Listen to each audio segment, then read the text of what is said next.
काय आलं का परत 5 वर्ष लोक गेले का सगळे बघायला वेळ नाही. तर इथं काही अडचण आली तर मी तुमच्या सेवेसाठी सदैव आहे. तुम्हाला कधी अडचण आली तर तुम्ही हक्काने माझ्याकडे येऊ शकता.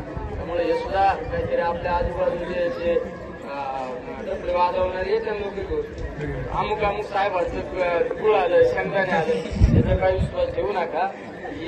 मी ते एक सांगतो तुम्हाला, मी आमदार झालो माझ्या आधी 6 महिने ते पण खासदार झाले. त्यांनी किती कामं दिलं तुम्हाला? दिले काही? दिले का? रुपयाचं काम दिलं नाही. मोठ्या लोकांच्या नादी लागू नका. आपलं जे आपलं असतं काही झालं तर कान धरता येतो आणि त्याला हक्काने सांगता येतो. सगळ्यात महत्वाचं हे कधी विसरू नका. हेच तुम्हाला सांगून नाही. आपल्या बाकीच्या लोकांना आहे ना प्रत्येक चौकात त्यांनी ना परिसरात येण्याची असं हातात झाले त्यांनी आपलं चुकून त्यांनी फक्त डबडं वाजवायला सुरुवात करायची.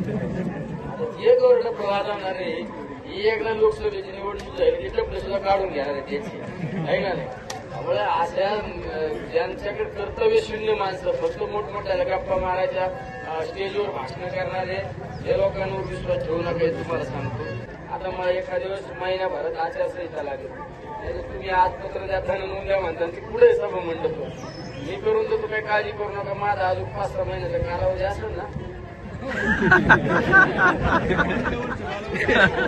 म्हणजे या धरणाचा तसं माझ्या नशिबातला राजीव कुणी खेचू शकत नाही हे तुम्हाला सांगतो.